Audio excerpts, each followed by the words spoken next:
Hello everyone. This is week 3 of painting from the garden in December.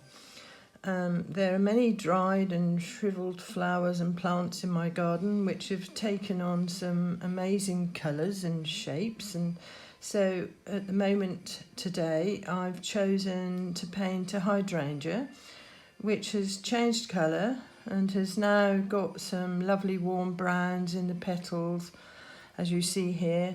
Also I can see some skeletal petals which are really pretty, and I'm going to try and portray those as well. I've painted hydrangeas lots of times before, or sometimes before, but when they reach this kind of stage there are not so many flowers and a lot easier to paint in many ways, and there are some really pretty colours and shapes going on in this particular one that's got some dead petals and some that are drying, some that are still a little bit alive, but nevertheless lots of lovely muted colours. And so I've got all of these colours out, and I've used some madders as well because they are nice soft colours, and they tend to lay down quite in a sort of matted way, which looks really good for something like this. So there are the colours. Whether I shall use them all or not, I don't know.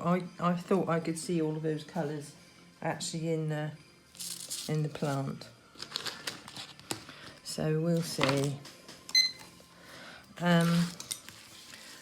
I've created my drawing, and as you can see, hopefully, I've masked off the little skeletal petals, and when I put a background around them, hopefully they'll show up and look realistic. Okay, I've got two sizes of brushes out here.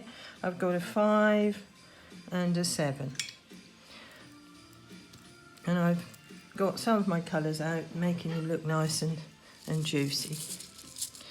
Right, so I'll start at the top and work down. And I actually do find them really quite attractive, I must say. I think if you look carefully in your garden, hopefully, or the hedgerows, you'll find some nice interesting things to paint. So lots of different tones and colours in here. This is a madder. This is brown madder, which I'm actually popping down as a base.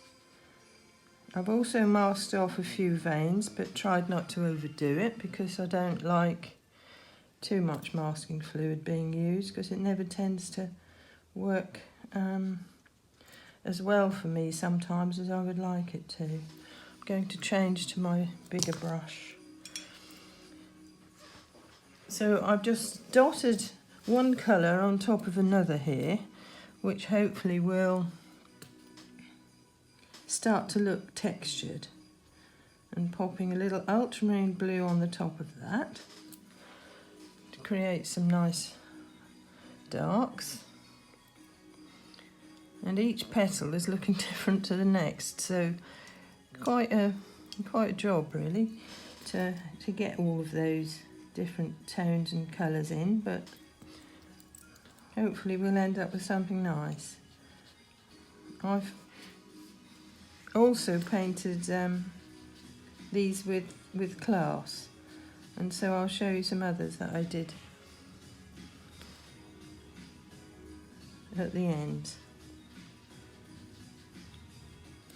As you can hear, I found some rather dubious Christmas music that's copyright free, so don't know what all that's going to be like, but hopefully it won't be too cringeworthy. So don't worry if some of these colours start to blend one into another. I'm just trying to, I'm not copying exactly what I see in front of me here, I'm just using it as a guide. And there's some alizarin here as well, which will brighten it a little bit. And I'll put that back petal in a minute when the rest is a bit drier, I think. The stalks have taken on a kind of an olive green tone, so that's quite pretty against the pinks and so on. I quite like the browns as well. It's a good opportunity to start using some of the browns, the nice browns that we have.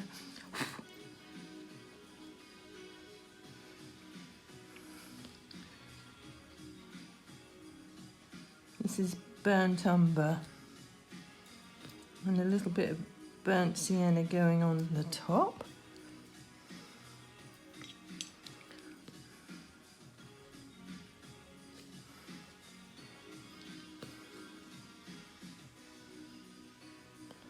So let all these cut. If you have one of these and you fancy painting one of these, start to allow some of these colours to mingle and make nice blends for you. I'm not sticking totally to what I see in front of me or in fact to my drawing, but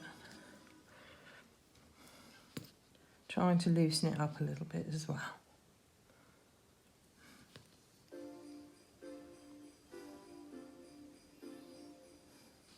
So if you do this or something similar and you draw first, make sure you get a nice focal point, which is sort of here in my case,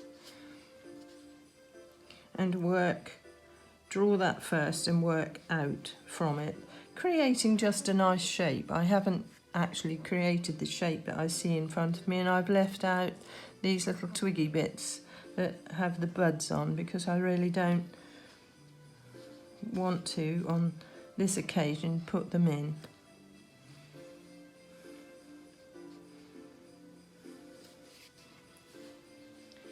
Okay.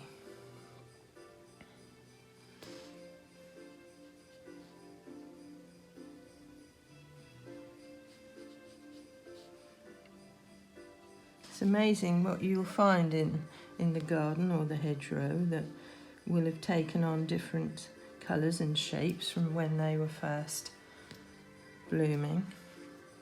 And it's a nice opportunity to try to capture them, I think. I think they become, in many ways, somewhat more interesting.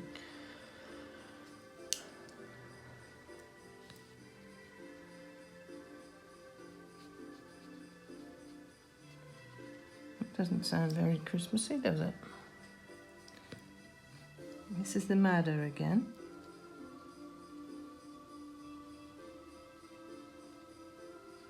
Leaving a little bit of white paper there, which might look a bit holy or blemished.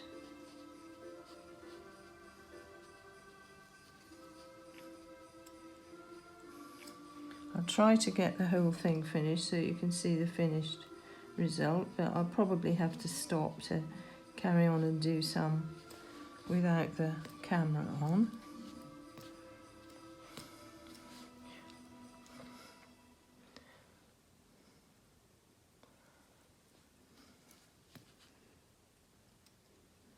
Dropping a few blemishes on the top of that one. And each one does seem to have retained a little bit of pink.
Very nice shapes still.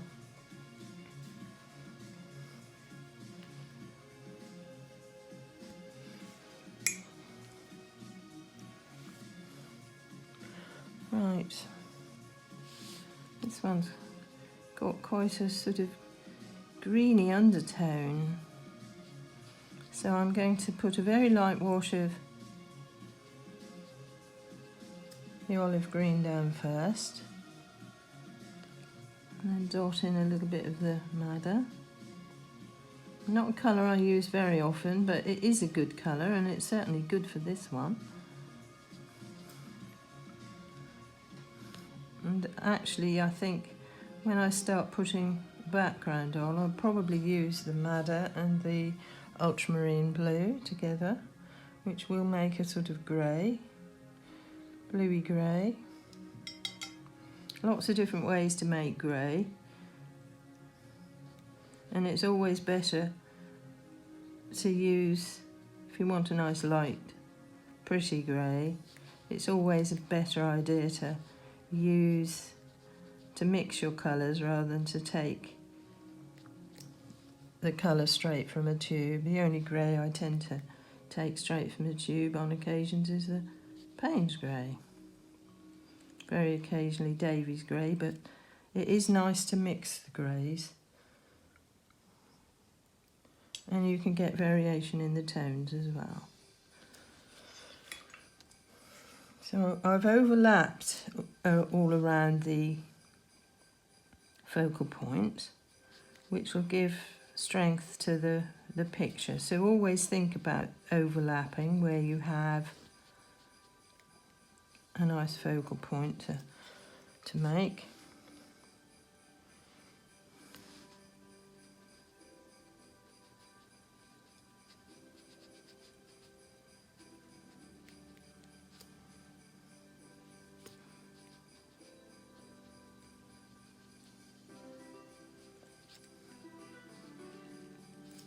It's very forgiving to paint something that's going over, dying or dried, because it actually does take on all sorts of different colours and shapes, and so you can just play around making texture shapes and blemishes and as many marks as you like, and it's, you know, a lot easier in many ways than trying to get something that's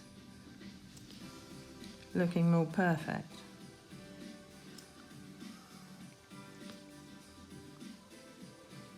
Right, I'm going to stop and just carry on painting a few more of these flowers because I want to pop a background on with you watching. Okay, so I've completed the flowers and popped in a quick stalk, which I could tidy up a bit when it's completely dry. And I want to put a background on now. So that you can see the way I'm going to work with it. I've made a lovely juicy ultramarine blue, a nice juicy madder, and I've allowed it to start meeting to create these nice grey, browny blue types of tones. And I've got the salt out, and I'll maybe use the salt as well. So a little bit at a time, I'm going to wet the area around with clean water, around my work. Just a little bit at a time, and right over the top of the masking, because otherwise, if you try working around it, which I have seen people do, you'll distort the actual shape that you were wanting in the first place. So try to work right over the top and then start dropping in your background colours. I'm going to make it quite deep over and around the skeletal area, because then it will show up nicely. But you can vary the tones, you can drop water back in, you can put salt on. I'm not going to put salt where I've got the masking fluid, but I may pop some salt down in other places. Just allow your background colour to float into the water. It won't go past the water line, so you have a certain amount of control that way. And also, it's a good idea to keep the outside edge nice and damp so you can wash it away so that you don't get a hard edge appearing unless you want one. But it's actually making quite nice feathery marks there. I think because I'm using ultramarine blue, it's granulating, so in this case it's actually going to be quite pretty and look nice, so quite happy with that. Okay, right, so if you've got a tiny space, don't worry about wetting it, but if you're working up against a darker tone, keep your background colour light, vice versa. If it's dark, nice and light beside it, otherwise you lose the definition. If it's a dark area, if it's a light area, go darker. Okay. And then just carry on working around, creating a nice shape around your work. And if you've got a tiny space, put your brush more upright so that you don't go over the edge of your petals or whatever you're working up against. That way you've got nice control and only a little bit of paint coming from the point of your brush, rather than if you lay it flat, you're going to get the wrong sort of mark and lose control. I like how I'm getting the greys and blues and sort of purpley colours mingling together here. I actually thought I'd just pick this bit off just to prove to you how pretty and how you could see the lovely shapes of these little flowers and the colours. Right, so in here, keeping it quite light, I think. At the moment, I may make it darker if I feel I need to when I've seen what it looks like towards the end of the painting.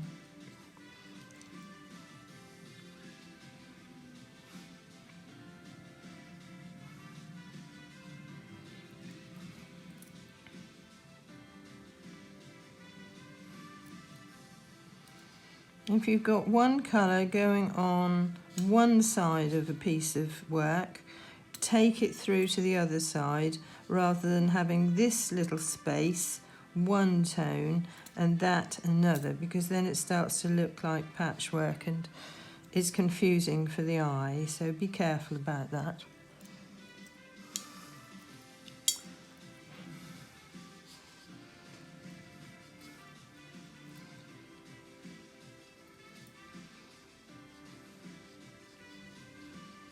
I have to say, I think that music is terrible. It's all very much the same.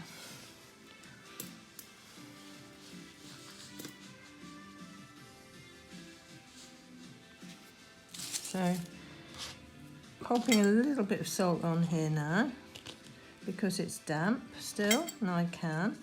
Just a little bit, because I don't want it to make big marks and start fighting with my subject. Now I'm also going to turn the book around so that I can get at it more easily. This side. Don't worry if you get a little bit of salt on your brush, it won't hurt at all. It won't make any difference to anything.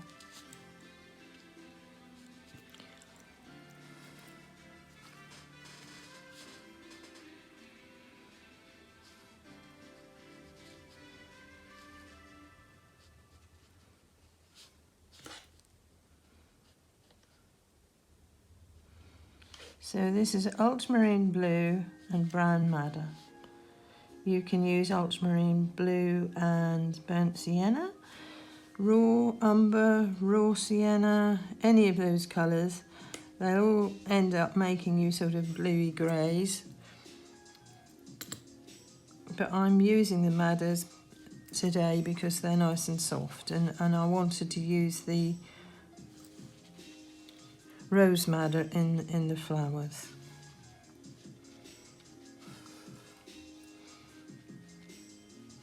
Right, I'll just stop and whiz around to the other side, let it dry, and then I'll take the masking off and you can see hopefully what it all looks like at the end. Okay, that's the background finished.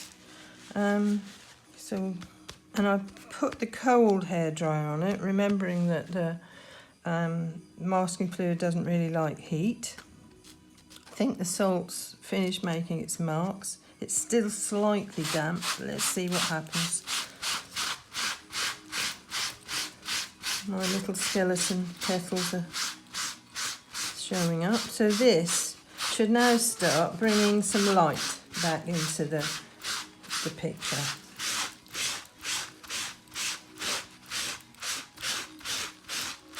You can use your finger. Don't use an eraser, because if you've got any pencil marks that you want to keep, then it's going to start moving those around. It's better to use soft tissue, I think. If you've got a lot to do, if you've only got a small patch, then use your finger. Right. But you can soon feel, if you carefully rub over the top with your finger to see if you've left anything on there. It isn't a good idea to frame a picture with salt or anything still on it, because it'll eat away into the paper. But that's definitely made it lighter. It's definitely shown up my little skeletal petals, which I could actually put more depth behind here and there if I wanted to, but I think I'll just leave them. The other thing you could do at this point now is to go in with your brush and bring up any more colours that you want to, or little blemishes and things.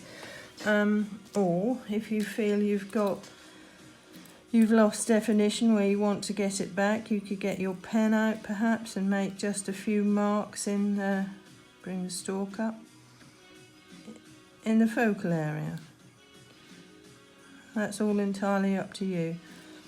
I reckon that could be a Christmas card, especially if you were to put some gold or silver especially on the skeletal areas would look pretty.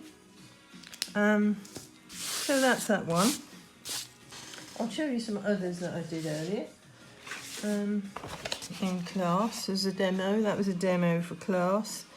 Again, you can see the little skeleton petals, and I think I've actually made them prettier than I intended to. I intended to try to keep them a little bit more interesting rather than pretty, but that seems to be the way it's gone.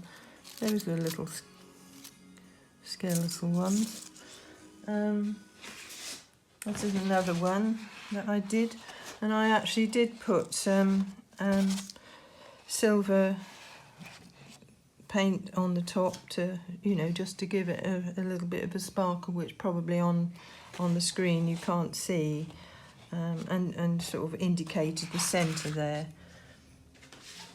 And this one I did try to keep a little bit more interesting by just using the browns and greys.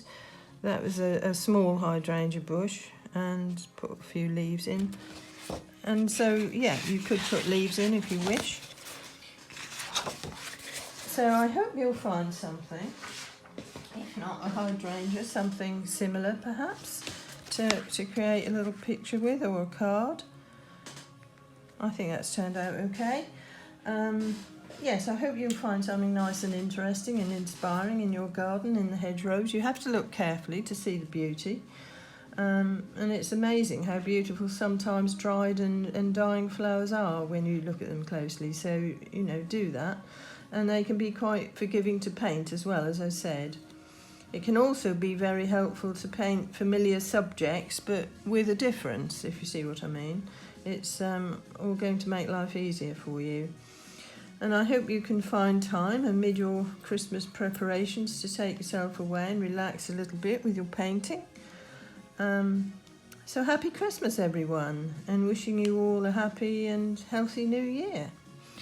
But I will be back next week on the 27th, continuing with this theme and hoping I can paint some teasels and poppy seed heads.